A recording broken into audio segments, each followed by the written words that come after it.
Hola, bienvenidos al cuarto capítulo de nuestra serie Un año con la pandemia de Ojo al Podcast, el podcast de Ojo con mi Pisto.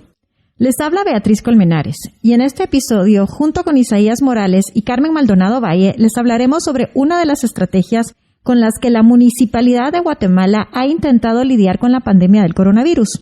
Nos referimos a los centros de bienestar respiratorio que se han instalado en distintos puntos de la capital. Algunos, 37, son temporales. Otros, 4 en total, son permanentes. Los permanentes están ubicados en las zonas 6, 7, 12 y 18. Los móviles se acomodan a las necesidades que cada zona vaya requiriendo y todos cumplen con la misma función. Isaías nos cuenta al respecto.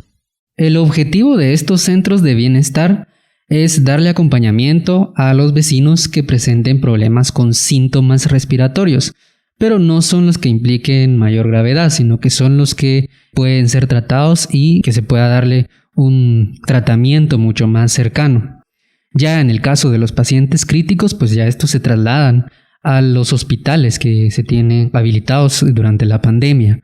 En la zona 18 es donde se implementó el primer centro de bienestar respiratorio con apoyo en ese entonces de la Comisión Presidencial Compre-COVID, y ya después pues se fueron instalando más en la ciudad de Guatemala. Es un modelo que se consideró que se puede replicar en otros municipios, como después se replicó en Villanueva, en el caso de la municipalidad de esa localidad, quien pues también le dio seguimiento a este tipo de situaciones, ¿no? ¿Cómo se evalúa en términos generales el resultado que han tenido estos centros de bienestar respiratorio? El doctor Edgar López, presidente del Consejo Médico de la Metrópoli, nos cuenta cuáles son las ventajas de este modelo.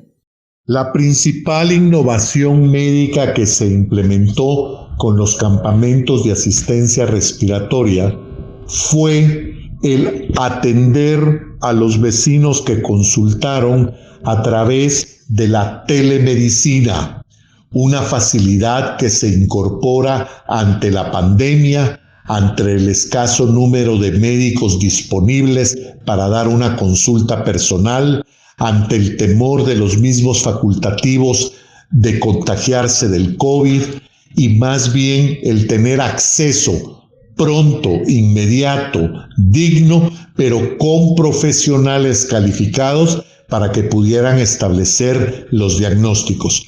Otro modelo que incorpora este tipo de atención y que es innovador es el que el vecino que atendió, prácticamente en quien correspondió, salía de una vez con su medicina en la mano para empezar lo más pronto posible su tratamiento y finalmente un seguimiento a través de un call center que permitía el que se siguiera a estas personas que consultaban y eventualmente también se hiciera un rastreo hacia los otros posibles casos de contagio en la casa, en los vecinos, en la cuadra o en el barrio donde estas personas estaban. También como innovación fue un ejemplo de trabajo en conjunto entre la municipalidad, entre los bomberos, entre el sector privado, entre la Coprecovid, que en su momento fue responsable de los protocolos, y naturalmente un modelo que partía de reglamentaciones y normativos que venían directamente del ente rector en la salud del país, cual es el Ministerio de Salud Pública y Asistencia Social. También el doctor López se refiere a cómo los vecinos de esta ciudad fueron superando sus miedos de forma paulatina para acercarse a los mismos.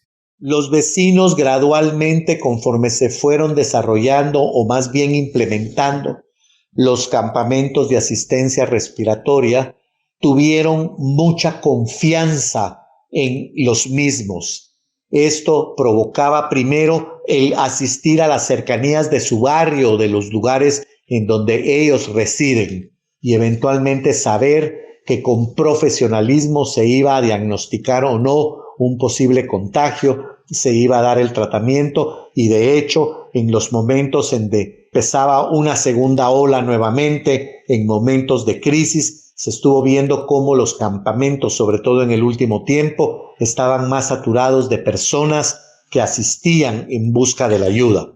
Un tema importante es de que se tenía tremendamente cuidado de mantener las medidas de la mascarilla, el distanciamiento social y el lavado de manos en facilidades dignas para la atención de los pacientes. Y otro tema muy importante que se mantuvo siempre fue el tema de educar a los vecinos en este contexto. Miguel Ovalle, presidente de la Asociación Nacional de Municipalidades, le habló a los reporteros de Ojo con mi Pisto sobre este tema y Carmen nos cuenta grandes rasgos que le compartió. Miguel Ovalle nos contó un poco sobre estos centros de bienestar respiratorio que estaban en Villanueva y en la ciudad de Guatemala.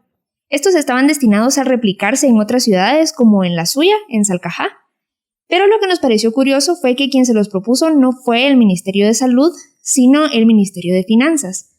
Porque estos centros de bienestar respiratorio no solo se estaban haciendo por cuestiones de la salud de los pobladores, sino porque resultaba mucho más barato tener centros de bienestar respiratorio que hospitales o clínicas para atender a los pacientes. ¿Por qué? Bueno, pues los centros de bienestar respiratorio si cierran, por ejemplo, no tienen una atención permanente y se necesitaban menos recursos, por ejemplo, de electricidad, encamamiento, porque no tienen camas para ingresar a los pacientes ahí. Eso fue básicamente lo que nos contó Valle sobre el tema. Gracias por habernos acompañado en este cuarto episodio de Un año con la pandemia de Ojo al Podcast, el podcast de Ojo con mi Pisto. Esté pendiente de nuestras próximas emisiones en donde seguiremos explorando cuánto y cómo nos hemos ido adoptando en este país a vivir con el coronavirus.